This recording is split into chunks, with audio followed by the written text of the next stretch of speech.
Imagine two identical twins. Like they have the exact same DNA blueprint. Right, the exact same sequence. Yeah, every single A, C, T, and G in their cells is just, it's a perfect match. Yet, at age 50, one is battling severe autoimmune issues and the other is perfectly healthy. Or one has a totally different risk profile for heart disease than the other. Exactly. So if their DNA is identical, what broke? The answer isn't actually in their genes. It's what's in the unseen layer hovering right on top of them. And this forces us to completely rethink the central dogma of biology. I mean, we're taught that DNA is destiny, right? That it's a rigid, unchanging code. But the reality is that the code is just the hardware. Precisely. What we're really looking at with those twins is a divergence in the software. Welcome to the deep dive. Our mission today is to explore that software update. Okay, let's unpack this. We're diving into epigenetics. It's a fascinating topic. It really is. We're using a comprehensive Wikipedia article as our main source today, which details the history, the mechanics, and all the groundbreaking research here. Right. And the goal is to shortcut you directly to being well-informed about how your lifestyle, your environment, even your grandparents' experiences might be controlling your biology right now. And all of that without ever changing a single letter of your underlying DNA. Right. So structurally, let's start with the word itself. Sure. So the word epigenetics relies on the Greek prefix epi, which translates to over or outside of or around. Okay. So we are dealing with heritable, functionally relevant changes to the genome that, crucially, do not involve any mutations in the nucleotide sequence itself. Right, the letters stay the same. Exactly. It's a complex system of chemical tags and physical structures that basically dictate how, when, and where that static DNA code is actually read and executed. Have you ever wondered why identical twins start to look and act differently as they age, despite having the exact same DNA? Well, this deep dive holds the answer. I want to look at how we even conceptualize this before we had the molecular tools to actually see those chemical tags. Oh, that's a great point, because we didn't even have the double helix model of DNA until Watson and Crick in the 1950s. Right. But scientists were already observing the effects of epigenetics way before that. Yeah. C.H. Waddington actually coined the term back in 1942. Yeah, Waddington was a British embryologist, and he was grappling with what was basically the greatest mystery in biology at the time. Which is how one cell becomes, well, everything. Exactly. You have a single fertilized egg cell, right, a zygote. That single cell divides, it divides again, and eventually those completely identical cells somehow become entirely different tissues. You get neurons, muscle fibers, endothelial cells. Right. All of them possessing the exact same genetic starter kit, but they build completely different biological structures. So, without knowing what DNA looked like, Waddington came up with this thought experiment. He created the metaphor of the epigenetic landscape. He envisioned it as a marble resting at the top of a highly uneven hill. Okay, picture a hill. Yeah, and the hill is covered in this complex network of ridges and deep valleys. As the marble rolls down the incline, it inevitably falls into one of these branching valleys. Right. And the further down it goes, the steeper the ridges between the valleys become. The marble represents a cell, and the valleys represent the different developmental paths it can take to become a specialized tissue. But wait, if the marble is a stem cell, doesn't gravity just force it down one path? How does it actually choose to become a neuron versus a muscle cell in the real biological world? Well, it's guided by a process Waddington termed canalization. So the pull isn't gravity. It's the sum total of the cell's internal regulatory networks and external chemical signals. Okay, so it's being pushed and pulled by chemistry. Exactly. As the cell travels down this path, its fate becomes increasingly irreversible. That's what those steepening ridges represent. Ah, I see. A totipotent stem cell, which has the potential to become literally anything, transitions into a pluripotent state, where its options are sort of narrowed. Finally, it reaches the bottom of the valley as a fully differentiated, specialized cell. So once it gets to being a skin cell and reaches the bottom of that valley, it can't just spontaneously jump over a massive ridge to become a liver cell. Not under normal conditions, no. Yeah. And what is so brilliant about Waddington's intuition is how modern systems dynamics has mathematically formalized it. How so? We now map cell fate determination using attractor convergence models. The bottom of that valley is an attractor state. Okay. In complex mathematics, this could be an equilibrium point or oscillatory dynamics, but the dynamic biophysical forces of the cell's environment actively pull it into that stable state and hold it there. That's wild. He predicted the dynamic architecture without ever seeing the molecules. He really did. But that brings up a massive debate in the field right now. If epigenetics is the landscape, what actually qualifies as a feature of that landscape? Yeah. The scientific community seems totally fractured on the definition. It is a living, highly contentious debate. The boundaries of the map are still being drawn. Back in 1990, Robin Holliday offered a very broad definition, basically calling it the temporal and spatial control of gene activity during development. But that's pretty vague, right? It is. So as the molecular mechanisms became clearer, Arthur Riggs and his colleagues proposed a much more stringent framework. They argued that for a change to be considered truly epigenetic, it must be mitotically or meiotically heritable. Meaning the change has to be physically passed down when a cell divides, Yes. either during normal tissue repair, which is mitosis, Yeah. or reproduction, meiosis. If the tag isn't inherited by the daughter cell, Riggs is arguing it just doesn't count. That is the strict interpretation, yeah. But Adrian Bird introduced a competing, much more inclusive definition. What's his take? He defines it as the structural adaptation of chromosomal regions to register, signal, or perpetuate altered activity states. Whoa, that opens the door wide. That implies almost any structural adaptation, even a temporary one, could be epigenetics. This raises an important question, right? Should a highly transient modification, something that only exists for a brief phase of the cell cycle, count? Or like a quick chemical tag during DNA repair. Exactly. Bird says yes. And the NIH Roadmap Epigenomics project, which was a massive mapping initiative, tried to find a middle ground. They included both the strictly heritable changes and the stable long-term alterations that aren't necessarily passed down. It just shows you that science is an evolving debate, not just static facts. But let's leave the semantics for a minute. I want to transition from Waddington's metaphorical valleys to the actual physical ridges and valleys inside our cells. The biophysics. Yeah. How is this biological software physically coded onto the DNA hardware? To understand that, we have to look at chromatin remodeling. Chromatin is the highly organized complex of DNA and structural proteins inside the nucleus. Okay. If you alter the biophysical shape of that chromatin, you dictate which genes are exposed and which are hidden. And the most direct mechanism for this is DNA methylation. Which acts as the off switch, right? Largely, yes. So let's break down the mechanics of that off switch. What is physically being attached to the DNA strand? It relies on a metal group. Chemically, it's incredibly simple, just one carbon atom bonded to 3 hydrogen atoms. Okay, Penny. Very tiny. Specialized enzymes attach this molecule directly to the DNA backbone, specifically at what we call CPG sites. What's a CPG site? It's a region where a cytosine base is immediately followed by a guanine base. The enzyme attaches the methyl group to the cytosine, making it 5-methylcytosine. Does changing to 5-methylcytosine disrupt the DNA base pairing? Does it stop pairing with guanine on the other side? Actually, no. Structurally, it performs exactly like a regular cytosine. The hydrogen bonding across the double helix stays totally intact. Oh, interesting. But that protruding methyl tag changes the topographical surface of the DNA. It acts as a physical steric hindrance, basically a roadblock, and a highly specific chemical signal. And where these roadblocks are placed changes everything, right? Absolutely. Context determines function. If you cluster these methylated cytosines within the promoter or enhancer regions of a gene... Those are the upstream areas where the transcription machinery binds to start reading. Exactly. If they are clustered there, the gene is overwhelmingly repressed. It's silenced.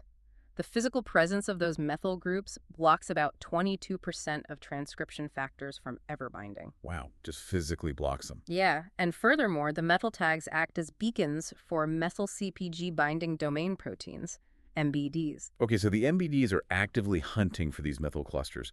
What do they do when they find them? They dock onto the methylated DNA and recruit other protein complexes that aggressively alter the surrounding proteins, locking the DNA down into a tight, inaccessible state. Well, wait, you said context matters? What if it's not in the promoter region? Right. The rule reverses if the methylation occurs within the gene body itself. Downstream of the promoter, gene body methylation is actually frequently associated with enhanced expression. That's crazy. The exact same chemical tag operates as a hard stop sign at the beginning of a genetic sentence, but acts as an amplifier if placed in the middle. It's a very nuanced code. But given that our cells are constantly dividing, how is this highly specific pattern maintained? When the DNA unzips to copy itself, How does the new strand know where to put the millions of tiny methyl tags? The maintenance architecture is incredible. During replication, the double helix unzips and a complementary new strand is built for each half. Right. But immediately after replication, only the old template strand retains its original methyl groups. The newly synthesized strand is bare. So it's half methylated. Yes, a state called hemimethylated DNA. So there has to be a mechanism that scans the new strand and fills in the blanks. And that is the role of DNA methyltransferase 1, or DNMT1. But DNMT1 doesn't operate blindly. It's guided by a partner protein called UHRF1. UHRF1 has an incredibly specific affinity for hemimethylated CpG sites. So it's the scout. Exactly. It constantly scans the newly replicated DNA, and when it detects a spot where the old strand is methylated but the new one is bare, it physically recruits DNMT1 to that exact location. And then DNMT1 acts like the glue. It acts as the catalytic engine, transferring a new methyl group onto the unmethylated cytosine, perfectly restoring the symmetry. That is it's an autonomous, microscopic copy-paste function running millions of times a second. It is. But DNA methylation is only half the picture. Because the DNA strand itself is just the thread, we also have to look at what the thread is wrapped around. The histones. Here's where it gets really interesting. Think of chromatin as a microscopic spool of thread. If the DNA is the thread, the histones are the spools. And if you change the spool shape, the thread unravels differently. That's a perfect analogy, and the mechanism for altering that shape lies in the histone tails. What are those? They are long, unstructured chains of amino acids that dangle out from the core of the histone protein. And these tails are dynamic docking stations for chemical modifications, the most critical one being acetylation. Okay, walk me through the physics of acetylation. How does adding an acetyl group to a tail change the shape of the entire spool? We have to look at the electrostatic charges. Mhm. The DNA backbone is constructed of phosphate groups, which carry a strong negative charge. Okay, DNA is negative. Right. And the histone tails are rich in an amino acid called lysine. At physiological pH, the amine group at the end of a lysine molecule carries a strong positive charge. So opposites attract. Fiercely. It's a magnetic-like grip that keeps the chromatin tightly condensed and basically unreadable. So to read the gene, you have to break that grip. Exactly, and that's what acetylation does. Specific enzymes target those lysine residues, for example, lysine 14 and lysine 9 of histone H3, and they attach an acetyl group. And what does that do to the charge? It converts the positively charged amine into a neutral amide linkage. Oh, it just neutralizes it. It wipes it out. Without that positive charge, the electrostatic attraction collapses. The negative DNA backbone physically repels itself away from the neutral histone core. So the chromatin loosens up. Yes. This biophysical relaxation is known as the cis model. It creates physical space for transcription factors to slide in, bind to the exposed DNA, and activate the gene. Acetylation forces it open. What about histone methylation? Because we just talked about DNA methylation. Can you attach methyl tags to the spool too? You can, but histone methylation operates via a completely different logic. It doesn't primarily alter the electrostatic charge. Then what does it do? It operates on the trans model. The methyl groups act as highly customized docking bays for other specialized proteins, and the outcome depends entirely on the precise location. Give me an example. Let's look at histone H3 again. If an enzyme uses its set domain to methylate the lysine at position 9, it recruits a complex that drives the chromatin into a hypercondensed silent state. Okay, position 9 means shut down. But if a different enzyme trimethylates the lysine at position 4 on that exact same tail, it acts as a beacon for activating complexes. It forces the gene wide open. Wow. So lysine 9 is silent, lysine 4 is activate. It's such a dense code. So we have DNA methylation, histone acetylation, histone methylation. But there are completely different classes of regulators, too. We have to talk about RNA. Right, non-coding RNAs. Usually we just think of RNA as the messenger, the mRNA carrying the blueprint to build a protein. But the epigenetic landscape is heavily managed by non-coding RNAs. They are transcribed from DNA but never translated into proteins. Their entire biological purpose is regulatory. The scale of this is wild, especially microRNAs or miRNAs. MicroRNAs are incredibly short, usually only 17 to 25 nucleotides, but they are ruthless regulators. How so? Because they're so short, a single miRNA sequence can partially match the sequences of hundreds of different messenger RNAs. They physically bind to these target mRNAs in the cytoplasm and either stop the ribosome from translating them, or they trigger enzymes to just degrade the mRNA strand entirely. They act like cellular interceptors. The gene is read, The messenger's dispatched, but the microRNA destroys the message before the protein gets built. Exactly. And this regulates roughly 60% of all human protein coding genes. 60%. That is massive. It really is. You also have sRNAs in bacteria, which control virulence, and then you have LNCRNAs, long non-coding RNAs. What do those do? They serve as structural scaffolds, guiding chromatin remodeling complexes to specific regions. They are involved in huge events like X chromosome inactivation in human females. Wow, okay, so we have chemical tags, structural schools, and RNA interceptors. But the mechanism that totally shattered my understanding of biology here is the role of prions. Yes. Prions. Wait, aren't prions the terrifying things that cause mad cow disease? Like, how can a prion be a biological feature rather than just a fatal bug? It is deeply counterintuitive. To understand their epigenetic role, we have to isolate what a prion actually does structurally. A prion is a protein that has collapsed into an alternative, highly stable conformational shape. And crucially, this alternative shape is catalytically infectious. Meaning what? When a prion encounters a normal, properly folded version of the exact same protein, it forces the normal protein to misfold and adopt the prion shape. It's a chain reaction. Exactly. But because this conformational shift radically alters the protein's function without ever changing the underlying DNA sequence, prions are fundamentally epigenetic agents. That's crazy. The best studied examples are actually fungal prions, like PSI plus and URE3 in yeast. Let's dissect the PSI plus one. What does the normal protein do, and what happens when it goes rogue? The normal protein is called Suc35. It plays a critical role in translation termination. As the ribosome travels along the mRNA strand, it eventually hits a stop codon. Right, the signal to stop building. Sup35 recognizes that stop codon and helps release the finished protein. So it's the functional stop sign. Yes. But in PSI plus yeast cells, the Sup35 protein undergoes that prion shift. It misfolds and aggregates into massive clumps, so it's no longer available to do its job. So if the stop sign is missing, what does the ribosome do when it hits the end of the mRNA? It just keeps reading. It reads straight through the stop codons, translating adjacent sequences that are normally silent.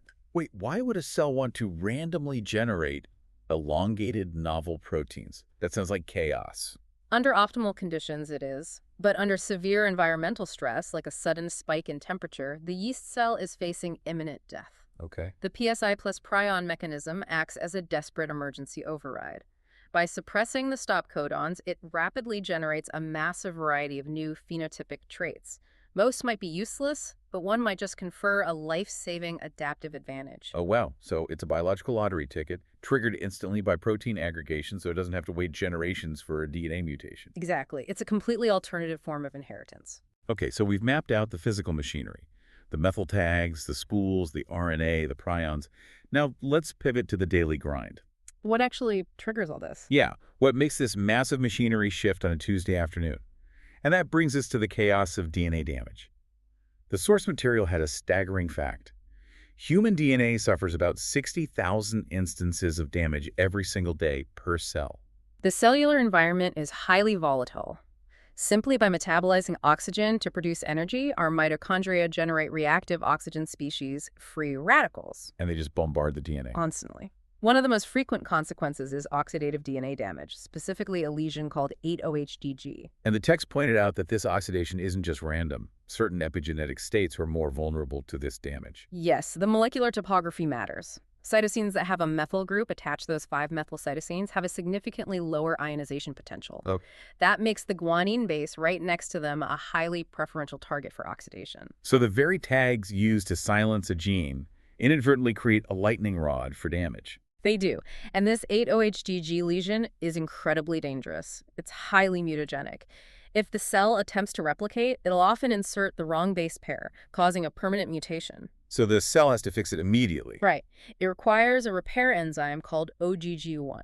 Walk me through the timeline of this repair, because the timing is wild. OGG1 is remarkably fast at locating the damage. It finds the lesion within seconds, but binding is only the first step. It actually takes OGG1 several minutes to enzymatically cut out the damaged base. It finds the fire in seconds, but sits there for minutes before putting it out. What is happening during that delay? If we connect this to the bigger picture, that delay is the precise window where the epigenetic software is overwritten. While OGG1 is bound, it acts as a molecular distress signal. It recruits another protein called TET1. And TET1 is a demethylating enzyme. Exactly. It oxidizes the adjacent methylated cytosine, starting a cascade that strips the methyl tag off the DNA. So just by repairing the broken hardware, you inadvertently wipe the software. Yes, the repair leaves a permanent epigenetic footprint. The source had a crazy specific example of this. Researchers took human mammary epithelial cells and treated them with hydrogen peroxide for several hours. Flooding the system with reactive oxygen. Right, and what happened? The 8-OHGG levels spiked, obviously, but the epigenetic response was massive. As OGG1 and TET1 rushed in, they caused an 80% demethylation across the entire genome. The repair process practically wiped the epigenetic slate clean. And the consequence of the BACE1 gene was huge. The repair stripped away its protective methylation, causing a 6.5-fold spike in the BACE1 gene expression. A massive physiological shift, entirely driven by the cell's attempt to heal. And this relates directly to your daily life, because we exert profound control over our reactive oxygen levels based on what we eat. Food literally alters the epigenome. Diet is arguably our most consistent epigenetic intervention. You are actively modulating your DNA repair enzymes like MLH1, MGMT, and P53 with the chemistry of your food. The research highlighted soy and bilberries. How are they physically altering the landscape? The research on soy focuses on isoflavones.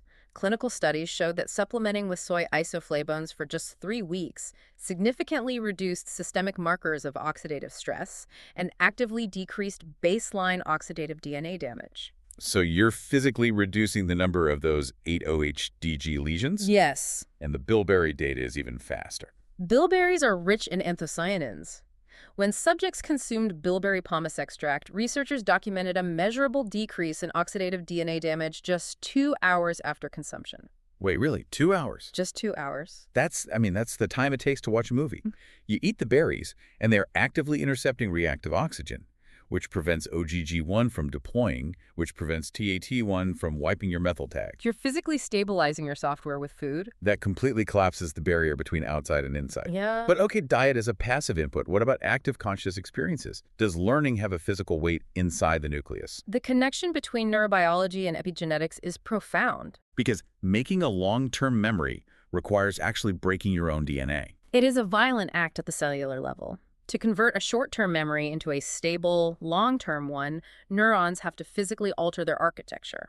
They have to rapidly synthesize new proteins to build new synapses. And to do that fast, the chromatin has to be forced open. By deliberately inducing double-strand breaks in the DNA helix. Researchers demonstrated this with contextual fear conditioning in rats. They put a rat in a chamber, deliver a mild foot shock, and the rat forms a highly durable fear memory of that context. Right, and within minutes of the shock, an enzyme known as topoisomerase IIB is activated in the hippocampus and the medial prefrontal cortex. It deliberately slices cleanly through both sides of the DNA ladder at over 100 specific locations. It's literally like breaking the spine of a book, so it always falls open to the most important page. That is a brilliant analogy. The violent release of physical tension instantly exposes immediate early genes, or IEGs. The rapid response genes for memory. The research points out EGR1 and DNMT3A2. What does EGR1 do? EGR1 is a transcription factor that acts as a molecular guide.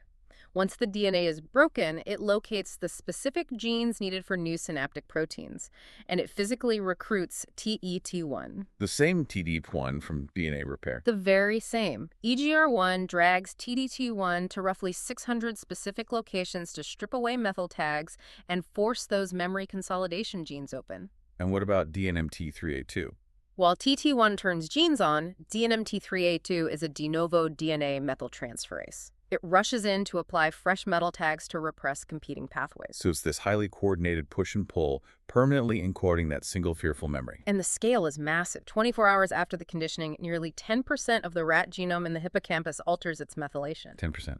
But memories aren't permanently stored in the hippocampus. No, memory is mobile. Over 4 to 5 weeks, those massive alterations in the hippocampus gradually reverse. But the memory isn't erased. The epigenetic enneagram migrates. It physically moves. Researchers found that a month later, over 1,000 differentially methylated genes had appeared in the anterior cingulate cortex. That's mind-bending. But wait, the nucleus is in the main body of the neuron. The physical changes happen at the synapse, way out at the end of the dendrite. How does the nucleus communicate that far? Through neuronal granules, the activated gene is transcribed into mRNA, but it's not translated into protein yet. It's packaged into a granule. A molecular shipping container. Exactly. And embedded in the mRNA is a 3-foot untranslated region, a literal zip code. Motor proteins haul the mRNA down the dendrite to the specific synapse that needs it. So cool. But the communication goes both ways, right? The synapse can talk back to the nucleus. The text mentioned the axociliary synapse. This is a groundbreaking discovery. We usually think of synapses along the main body or dendrites, but researchers found that certain serotonergic axons bypass those traditional routes. Where'd it go? They form a direct junction with the primary cilium of the neuron. The primary cilium is this solitary antenna-like structure protruding directly from the cell body. So serotonin dumps directly onto this antenna. Yes, providing an ultra-fast channel straight into the nucleus, triggering immediate epigenetic alterations. It's incredible. Now, if an intense memory can violently shatter our DNA and permanently rewrite our software, do we pass these acquired trauma-induced changes down to our children? For a long time, the strict genetic dogma said absolutely not. We thought fertilization wiped the slate completely clean. But we now know that's not totally true. Right. The erasure process is imperfect. This led to the concept of probabilistic epigenesis development is heavily molded by external experience, and some epigenetic marks survive the embryonic wipe. And the most striking proof is the agouti mouse model. Yes. The agouti gene in mice affects fur color, weight, and cancer risk. When it's unmethylated, it's stuck in the on position. These mice are yellow, obese, and highly prone to cancer. So their genetics dictate a very sick phenotype. But researchers took pregnant mice with this exact yellow genotype and heavily supplemented their diets with genistein, vitamin B12, folic acid. Flooding them with the raw materials for methyl tags. Yeah. And what happened to the babies? The offspring's agouti genes became heavily methylated in utero. The gene was turned off. They were born with a brown coat, lean body mass, and a normal lifespan. They had the exact same lethal DNA, but the mother's diet silenced it. That's probabilistic epigenesis in action. But what about trauma? Can psychological trauma physically alter the germline? Let's talk about the cherry blossom experiment. This is the most debated experiment in the field. Researchers fear-conditioned male mice with acetophenone, which smells like cherry blossoms. Mild foot shock, smell of cherry blossoms. They learn to fear the smell. Right. They then bred these males with unconditioned females, and they reported that the first generation of offspring who had never been shocked or smelled cherry blossoms exhibited a statistically significant aversion to the odor. They were born with the father's phobia, and they found the mechanism in the sperm. Right. They claimed the M71 gene in the sperm, which encodes that specific olfactory receptor, was significantly hypomethylated. So wait, what does this all mean? Does this prove inherited trauma is real? We have to be incredibly careful here. The criticisms of this study were fierce. Let's hear them. The biggest issue was statistical power. Critics calculated the probability of getting those identically positive results across all their experiments. It was a mere 0.4%. Ouch. 0.4%. Yeah. And methodologically, the authors failed to account for sibling clustering. They treated every single offspring mouse as an independent statistical variable. But they're from the same litter. Exactly. They share an identical maternal microenvironment. By ignoring that, you drastically exaggerate the statistical significance. So the cherry blossom study needs a huge asterisk. But there is compelling human epidemiological evidence, the Överkalix study. Yes, Överkalix is a small, highly isolated municipality in Sweden. In the 19th century, they relied entirely on local harvests. So famine and abundance were universal experiences there. And because of meticulous church records, researchers could track this perfectly. They focused on a specific prepubescent window in the young boys. Why that window? Because that's when their germ cells are maturing and undergoing massive epigenetic programming. And the correlations with their grandchildren were staggering. If the grandfather went through a severe famine, his paternal grandsons enjoyed a highly significant protective effect against cardiovascular disease decades later. the grandfather starving fortified the grandson's heart. But if the grandfather experienced a massive, abundant harvest during that same window, the mortality rate from diabetes and his paternal grandchildren skyrocketed. Wow. And it was sex-specific, which points to genomic imprinting, right? Exactly. This evidence has actually sparked a movement in evolutionary biology called the extended evolutionary synthesis, argued by Eva Jablonka and Marion J. Lamb. They argue that the classic model of slow, random genetic mutation ignores the high-speed adaptability of epigenetic inheritance. Because epimutations happen so much faster. In plants, a heritable epimutation is about 100,000 times more likely to occur than a random DNA mutation. 100,000 times. It's a short-term stopgap for rapid adaptation. Exactly. It keeps the lineage alive long enough for traditional genetics to eventually catch up. Okay, leaving evolutionary theory, let's bring this directly to human medicine.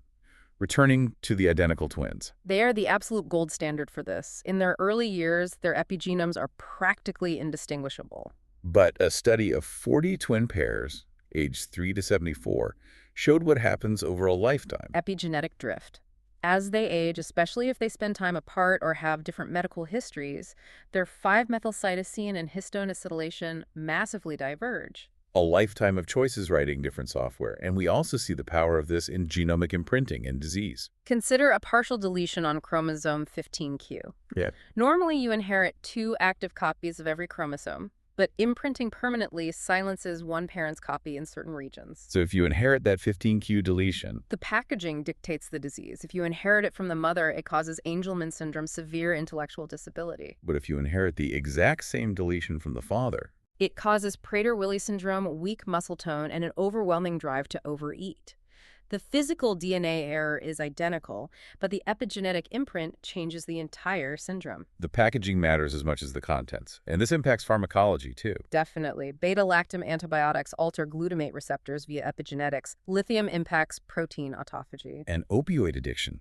It's not just psychological, it's a permanent structural rewrite, increasing addictive phenotype genes through neuroepigenetic mechanisms. And even tiny genetic variations, SNPs, disrupt this, like RS7115089 linked to BMI, or RS730775 linked to rheumatoid arthritis. The text highlighted RS174548 in the FADS1 gene.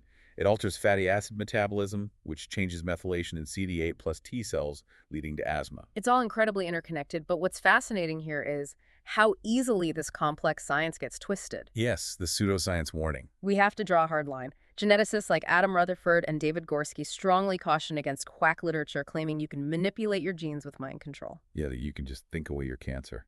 Exactly. While lifestyle matters, conscious mind control over DNA is unfounded misinformation. The machinery operates autonomously. Science, not magic. Okay, let's quickly recap. We went from Waddington's marble to histone schools, breaking DNA for memories, and the ghosts of our ancestors' diets. But I want to end with one final provocative thought. What's that? It's about bacteria. Bacteria rarely use epigenetics like we do.